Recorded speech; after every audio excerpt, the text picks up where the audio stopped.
Hello, and welcome to Ask John.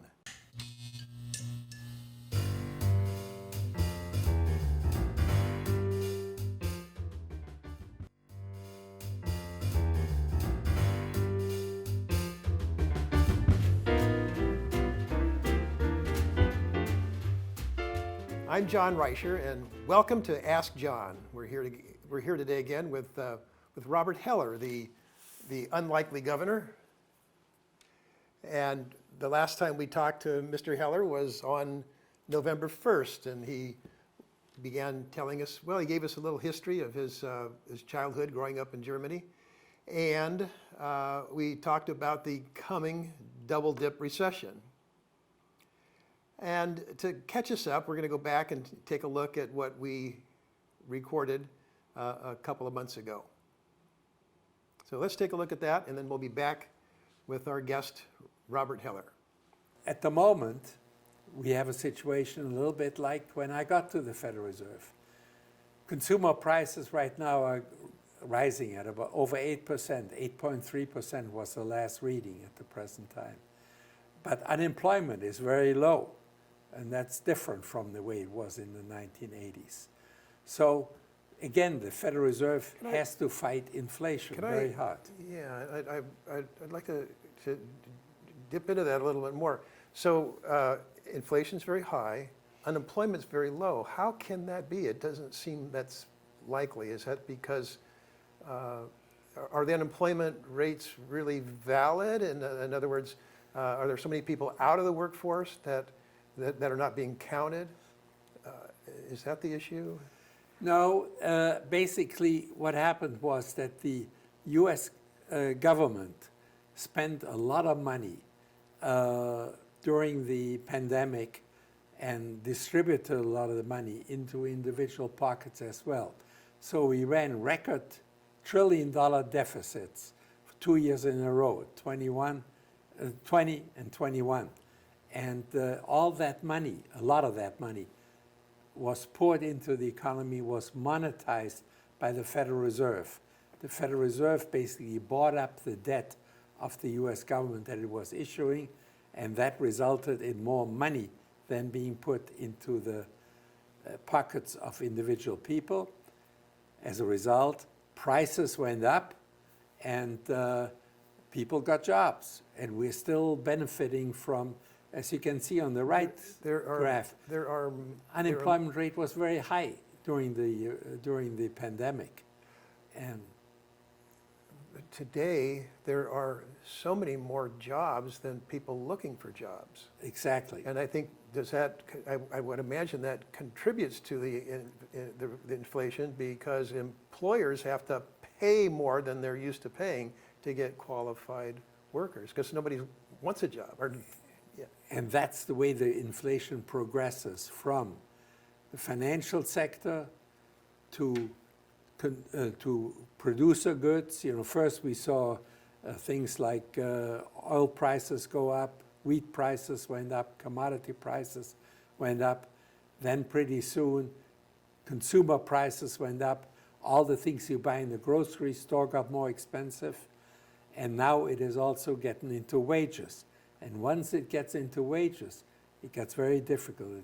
It may become a wage price spiral, and people demanding more wages, and then that drives the more money that they have in their pockets, drives prices higher. And will that improve employment? People will be looking for jobs again. Is that true or not?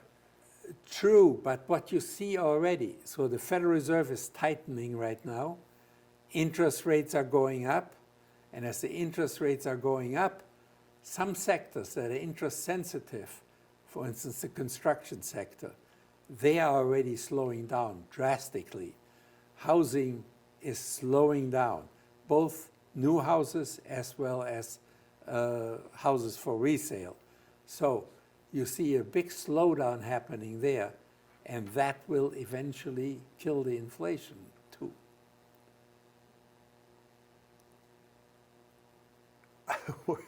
I'm just trying to, okay, so here's my question. You have, it looks like we have a choice, or do we have a choice between inflation or recession.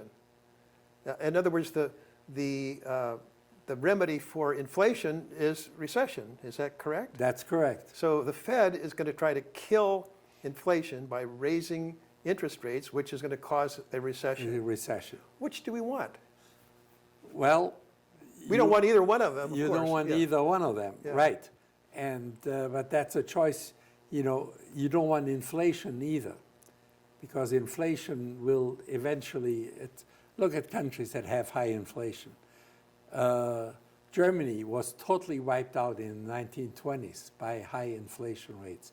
Hungary, the same. Argentina is a country that has several bouts of high inflation. Venezuela has it now. It is death knell for any economy. The economy doesn't work anymore as you have more inflation. And in the US, unfortunately, you know, we are having now again 8% inflation. And that, if it's not stopped, it will continue. So inflation is the worst of the two evils. And of course, a recession I look at as usually temporary. But inflation is permanent, because if we have prices rise by 8 or 10%, and then we stop inflation, those prices are not going to come right back down. They're still, Exactly. so people on a fixed income are stuck. Right, and Yeah. that's, So inflation is so corrosive. They've permanently lost 8 or 10% of their purchasing power from their income. Correct. Yeah, okay. Well, that's why we want to, that's why we choose, we risk we risk recession. And then there's that other word that we don't want to use, depression. Is that, am I too early to be concerned about that? Well, we're not really in a depression. A depression is a situation where you have unemployment over 10% or something like that. Okay. You know. We're not in that territory no, at all. no, Okay, no. that's good to hear. And far from it. You know, and we can stand a recession or two. We've gone through many of them. Do you think the Federal Reserve acted in a timely manner? No. First of all, quick. You were really quick with that answer. yeah, absolutely not. The Federal Reserve, they acted in a timely manner in financing the enormous federal deficits of 2000 and 2000, 2000 I've got to say, 2020, I've got to say, 2021. I just have to tell you, I don't understand that. So I know that Congress passed legislation to spend a lot of money, and that's on Congress. What did the Federal Reserve do? The Federal Reserve basically financed it. They printed So the they money. printed money. They printed the money. They bought all the government-issued securities, and as a result, the money supply increased in So where does that money 21 go? and in 20 and 21, 25% for 2 years in a row. 25%. That was given to individuals as, you know, subsidy payments for Okay, the PPP, for the PPP yeah, okay, programs all and right. all those things. Okay, so that's all that money that went into the public domain, essentially. Correct. People's pockets. Which Which got unemployment down to the low level that we have it right now again. It's too complicated. It is Well, too complicated. Think about it like a car. If you are pushing on the gas pedal, and the Federal Reserve has been pushing heavily on the gas pedal, you go faster. The economy grows faster. The economy moves forward faster. And that's what we've been seeing.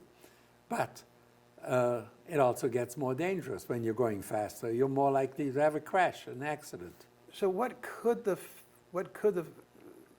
Fed have done? You're saying they funded, Congress passed the legislation, so essentially they funded it. What could the Fed have done? If they had financed less of it, it would not have been as inflationary as it actually was. Did they have the power to not finance it? Yes, the Federal Reserve is an independent board appointed by the president, confirmed by the Senate, but these people. Okay, so you're saying, okay, Congress passed a law providing money to the population in the form of PP loans and a lot of other issues. And so Congress says certain businesses and certain individuals qualify for these funds, the PPP loans, et cetera. So Congress passes a law. Can the Fed say, no, we're not going to spend the money? Yes, absolutely. How can they do that? The Fed, Well, the Congress passed a law. Congress has control of the monetary policy, correct? no, the Federal Reserve, Congress has delegated the power of control over the money supply and monetary policy to the Federal Reserve. The Federal Reserve is an independent agency now. So the Federal Reserve could have said, we are not going to finance the big deficit spending that the government is engaging in to help the people out of the pandemic. At that moment, the federal government would have had to borrow all that money in the public markets and thereby have driven up interest rates right then and there. Okay. And that would have been a brake on the economy. That would have put the skids on so that would slow the economy and we wouldn't be Correct. in this situation. that we're Instead, in the now. Federal Reserve But we still financed it by have- money creation. We'd still have high interest rates, Exactly. but it would not have been imposed by the Fed. It would have been imposed sort of organically, as we like to say. Well, the government would have basically caused the high interest rates. Yeah, Yes. oh, it's fascinating. And see, we had almost zero interest rates for the last half dozen years. Yeah, And that was unnaturally low. If we had borrowed the money in the public markets, financed the federal deficit by borrowing in the public markets, interest rates would have gone up, and therefore we wouldn't have had as good a recovery as we actually had. In other words, we have postponed the recession instead of having it, the recession, even bigger Yeah. in 20. well, but we didn't need a recession in the middle of a pandemic. Correct. You can't So- argue that. Okay, all right, all right. But And we event- don't need one now. I guess we do need one now to kill inflation, so. Exactly. There we go, all right. Exactly.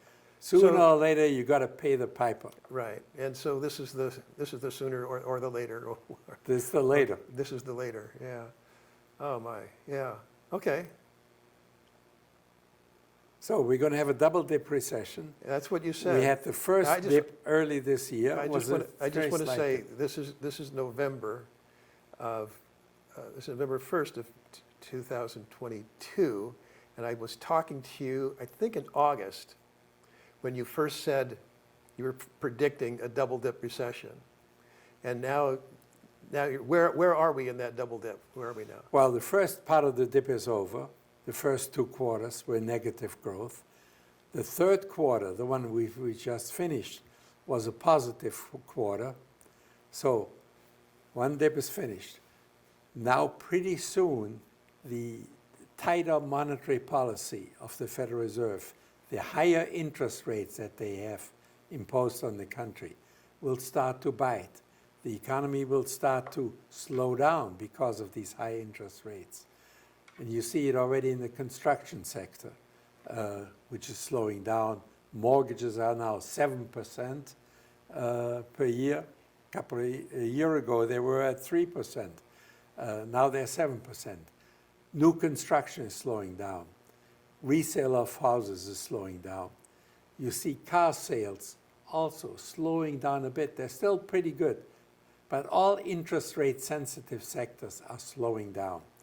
And it will get worse as the Federal Reserve further tightens, which they're probably going to do tomorrow again. So you have a prediction how high interest rates are going to go before In my it turns book, around? In my book, interest rates have to be higher than the rate of inflation in order to reduce the growth rate. Interest rates have to be higher than the rate, yeah, yeah. I've So, heard that. you know, so otherwise, if you borrow money, you know, then you pay it back in cheaper dollars. But if you have to pay a penalty rate, then the economy will slow down. People will think twice before borrowing more money. So current inflation rate, depending on which indicator you look at, if you look at the consumer prices, they're running at 8%. The Federal Reserve prefers to look at what they call the personal consumption expenditure deflator, which is a different bundle of goods, personal consumption goods. Okay. That is running about 6% inflation. I would say to really slow down the economy, we got to get interest rates to around 7%. And where are they now? The Fed funds rate is right now at 3.5. Yeah, okay. But so we got a long way to Long go. way to go, yeah. And the longer you wait before you do it, the worse it will be. And why do they, actually, they've increased it very quickly from historically, I'm understanding but why we know we got to get there, why do we not just go there? Some people will consider too much of a shock treatment. Paul Volcker did it in the early 80s, and he caused a double-dip recession. People were very upset. The farmers were protesting in Washington. The construction workers were protesting. It was a hard time that the country lived through, but President Reagan supported Volcker in his tight monetary policy, and the result was low inflation for the next 30 years. Okay. So we're back here with Robert Heller, the unlikely governor, and we're going to talk a little bit about the coming double-dip recession. Bob, I think you have some updates from what we just looked at. Yes, John. The Federal Reserve has continued to do what they were doing, namely continue to tighten the money supply and raise interest rates. And if you look at the graph here, money supply, you see now the growth rate year over year is close to zero, actually. And as a result, consumer prices have also come down a bit, not all the way. We still have 6.5% inflation, but you can see that there's sort of a lag of about a year and a half, 16 months to be precise, between the money supply changes and the consumer price changes. Okay, so let me just interject here. The last time we talked about the coming double-dip recession, and you're saying the first part of that double dip we're past and we're about to go into it. So I just want to mention you were predicting a double-dip recession in November 1st last time we talked, and today is September 12th. I just want to point that out. It was September 12th, and you were predicting this. I said that before, didn't I? This is January 12th. This is January 12th, and you're predicting the second part of this double-dip recession. Right. I'm predicting that it will happen somewhere in the middle of this year, the second dip. And let's talk about how we're going to get there. The Federal Reserve has continued to tighten. We had already 2 quarters of very slightly negative growth, so that's the first part of the dip. And the Federal Reserve has been slow in tightening its policy. So as you can see on this graph, the Federal Reserve has been raising the Fed funds rate, which is the blue stair-step line. At the same time, the inflation rate has been coming down a little bit already because of the monetary tightening that was already done. So you've been saying that in order to kill inflation, we've got to raise the interest rates higher than the inflation rate. But what's happening, in fact, is that we're raising interest rates, and that's bringing down inflation, and so they're going to meet. The two of them will meet So we don't and have to eventually cross. Yeah. So we don't have to go up to that peak of inflation. With interest rates, we can let the work that the Fed's doing now bring those rates down to meet it. Yeah, Yeah. but remember, we have a long way to go. We do have a long way to 2% at least. Is what, the gap is 2%? No, to an inflation rate of 2%, yeah. which is the Federal Reserve goal. Right. In my book, they should get it down to 0.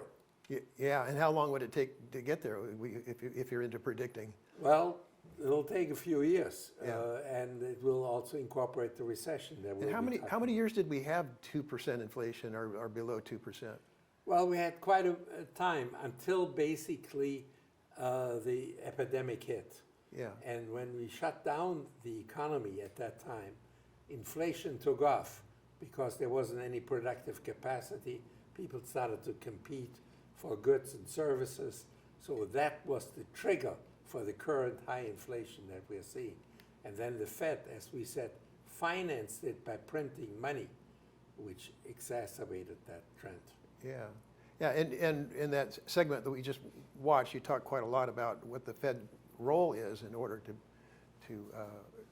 keep inflation under control and to basically to monitor the economy. And so I had this question, what other factors are there? What other entities? And you said the Treasury. So tell me about that. Well, the Treasury obviously has been spending a lot of money to make up for the shortfall in spending that was taken place, a shortfall in income that consumers had. So if you look at a slide here, the total fiscal policy has been highly expansionary. About $7 trillion is the total fiscal spending these days, and that means that the deficit is just about 12% of GDP, an enormous deficit. We haven't seen anything like that since World War II, and that's more than half a century ago. And that has driven up also the debt to GDP ratio to 125%. That is a ratio that countries like Greece and Argentina only have, not the United States. And how do we get out of that? Well, we have to spend less. And once, you see, there's a real important reason why we have to take action now. Because at the present time, the debt to GDP ratio is over 100%. If it is exactly at 100%, think about all the interest that you have to pay on that debt. And if the interest rate is, let's say, 5%, then the economy has to grow at 5% just to keep the debt to GDP ratio constant. And the economy isn't going to be growing at 5% for the next year or two or three. So we're going to fall further behind. The debt burden in terms of GDP will continue to increase, and therefore it will result in a debt spiral.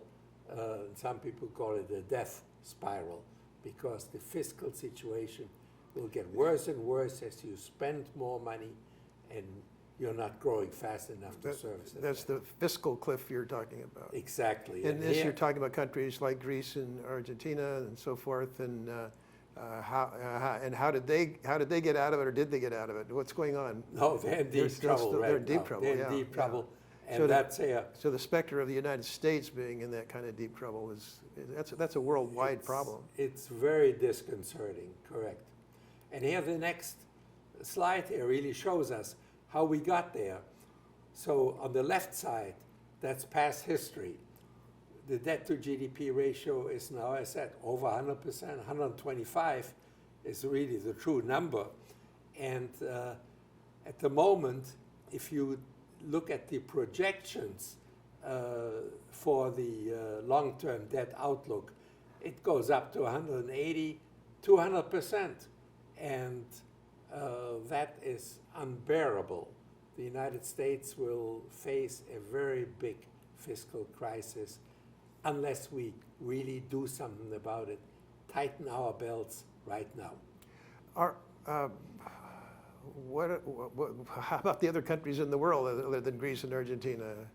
How about the European countries and South American other South American countries and so forth? Are they experiencing the same issues? They have exactly the same issues. Some have it worse. Some are starting out in a more beneficial situation. Most of the European countries, Germany, Holland, the Netherlands, Denmark, they have been fairly responsible fiscally, and so they're in a better situation than some of the southern European countries, Italy, Greece, and some of the countries in the former Yugoslav countries, you know, Bosnia and Slovenia, Slovakia. It seems like, okay, so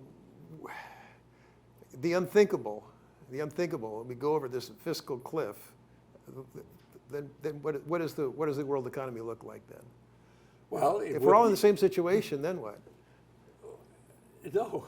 Does commerce continue? Are there still If products? your neighbor goes broke, it doesn't mean you should go broke as well. I We totally are, agree. We are Yeah. all in a difficult situation Yeah. right now. Yeah. And the important thing is to take action now, because the longer we wait to get our fiscal house in order, the deeper the problems will become. Yeah, and without minimizing that at all, we are a world of human beings that consume products, and so there are going to be companies out there that produce products and provide services, and there are going to be people who use them. So there's going to be some currency. There's going to be some way of providing that. It's hard to conceive what that world would look like. It's difficult to conceive. Just think back 100 years ago, exactly this year, 100 years ago, 1923. Germany was in deep trouble. It had lost World War I, and the Allies started to occupy parts of Germany, the Ruhr district, especially the industrial area. What happened in Germany as a result? You had a hyperinflation. What was one German mark was worth probably 25 at the beginning. 25. It took 25 marks at the beginning of the year to pay for $1 US to buy imports from the US. At the end of the year, it was trillions of Deutschmarks you needed. What happened? Society fell apart. The middle class was wiped out, and the two extremes, the communists and the Nazis, took over. And it was an absolute disaster that laid the groundwork for essentially what became World War II 10 years later. So, 17 years later. So you don't want to get into a situation And that like was possible. That occurred because there were some winners. There were some countries that did not experience that kind of inflation and destruction of their economy. What happens if all countries experience the same disaster? Well, then we'll all be in the same disastrous scenario. Yeah. It will be difficult to Yeah. pay the dues. Yeah. But we have some important challenges. We, the United States, have some important challenges out there right now. Just think of China. They would like to see nothing better than to see the U.S. get into enormous debt problems and not being able to get its finances straight. Russia is already in a difficult situation right now. So They're that's our fighting a war worst right case now. scenario, is that our economy comes crashing down, and China may not be the strongest economy, but they're stronger, and so therefore they take over. I'm not predicting that, but, but that would be the worst case if we don't scenario. get our Yeah. house in order, that becomes a more likely scenario. Yeah. Okay. So what are you predicting right now? I think the economy will slow down. So we have a double-dip recession sometime in the middle of this year. Probably fairly slight, 1.5% downturn in that ballpark in the second and third quarter of this year. So that would be the second part of the slow recession, mild recession that we saw last year. And we really have to put our house in order in the sense of consolidating our federal budget, stop spending like crazy, like we can afford it. We can no longer afford it. We can't afford it. And we have to. So the last time we talked, you said that, I asked you if the Fed had responded in a timely manner, and you said no, without hesitation. And so, how would you grade the Fed now? Are they doing the right thing now? They're doing the right thing at the present time. Yeah. They have a little more work to do. Like I said, we have to get the Fed funds rate above the inflation rate so that inflation will really be defeated. If we backslide at the present time and we let inflation again increase, that would be the worst of all possible worlds that I can conceive of. We had an enormous double-dip recession in the early 80s, and it took a super Herculean effort by Volcker at that time How does our current to get it situation, under control. how does that current situation compare to the 80s? It doesn't compare yet. We had a double-dip recession then too, but it was much worse. We had interest rates that were well into the double digits. Yeah. See, at the moment, we are just at 4.5%, and if we get lucky, we get it to 5.5%, 6%. Unemployment is good. We're not in a bad shape. We are in employment-wise. excellent shape at the Yeah. present time. Yeah. So, but keep in mind also that to get wage growth down, it will be difficult. It's not easy. Their wages do not tend to be flexible in a downward direction. There are union contracts, there are minimum wage laws, and in the last couple of years, we have increased federal minimum wage laws to $15 an hour, and that puts a floor under that's what inflation. we talked about that last time, is that the reason we choose recession over inflation, and we do have a choice, we're going to kill inflation by experiencing a recession, because inflation is permanent, recession is temporary. When prices and wages go up, we can kill inflation. It's not going to inflate anymore, but it doesn't go back down. It doesn't deflate. Yeah. Yeah. We hopefully not a real deflation either. Well, we don't want deflation. No. Yeah, But the point being is that people on a fixed income are really stuck. The value of that fixed income is permanently decreased with inflation. Every year that we have inflation, there's a permanent decrease in the value and of that's that. why we have to get rid of the inflation Yeah. factor. Remember again, 100 years ago in Europe, in Germany, the middle class was wiped out by that inflation. And people who are on fixed pensions would also be wiped out if inflation continues. So I always think about what do I want to advise my clients in this kind of a situation. Nobody wants to face a recession, and we're sitting here predicting that there's a recession. And I have my clients long-term focused, invested in companies. I think you're more solid being invested in companies and owning shares rather than owning dollars, because the dollars are going to be not going to be worth as much if we don't kill this. So you're absolutely right. Yeah. Number one, own shares, because bonds can be wiped out. Now, there are some bonds that you can hold that will protect you against inflation. Inflation-protected treasury bonds, which are indexed to the inflation rate, so you keep even with the inflation. But there are limits to how much you can invest in these bonds and things like that. So your advice to go with corporations, which will be there even after the enormous crash. Yeah, and that's what I was talking about a little while ago. We're going to have these. We're going to have. Well, there will be people on the earth who will need services, and they will need products, and there will be companies that are providing those services and products. The currency is a whole other question. How they're going to pay for it is a big question. Whether a dollar is worth $1 trillion or $1 trillion is worth $1, you just have to revalue it so that it has some meaningful value.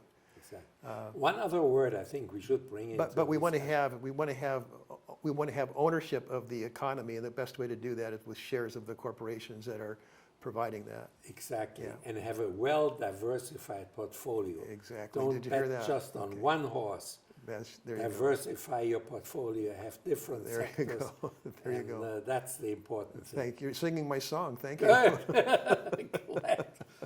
Well, people have learned over the years. Yeah.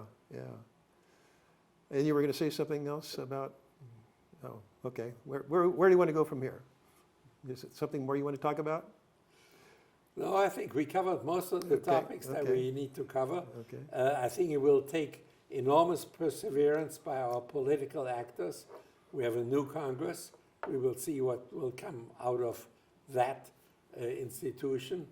And while some people say we're going to be deadlocked, we really have to reduce the deficits. So and we've talked about this, the Fed is independent of the politics by its very nature.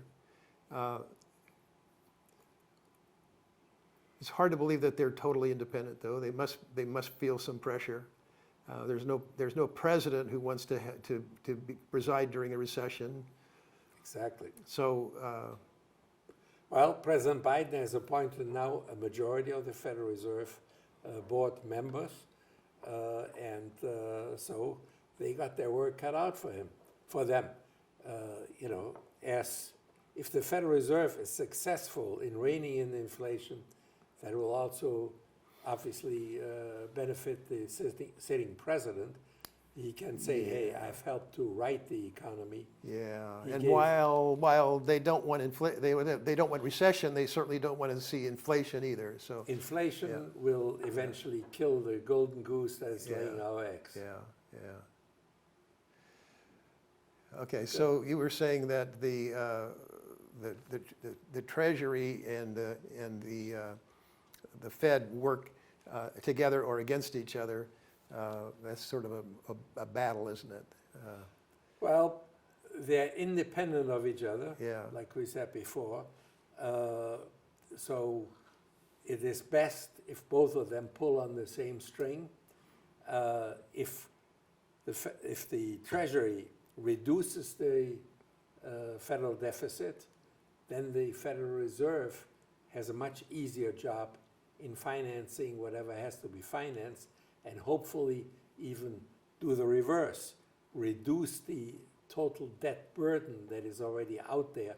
Like you said before, 125% debt to GDP ratio has to be reduced. We have to get back well under 100, and at the moment we are not on that path.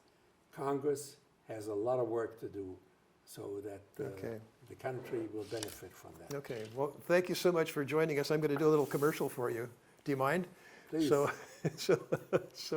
here's the book. I think we have this in frame. If not, we'll put it in frame. Hey, so this is The Unlikely Governor. This book is a great book. It tells all about Mr. Heller's young life in pre-war and during the war, World War II, in Germany. Talks a little bit about living in a cave for a while. And you don't mind me saying this, he actually enjoyed it. So it was an adventure. And it's well written, and I think you'll enjoy it. Buy the unlikely book, The Unlikely Governor.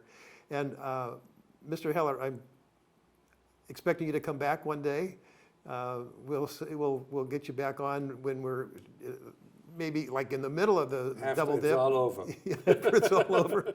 Well, maybe you're giving me the idea that it's going to take a while for it to all be over. So we'll check in after there's some progress. Okay. Perfect. All right. Well, thank you so much, and thank you for joining us. Come back. There will be more to talk about. See you next time.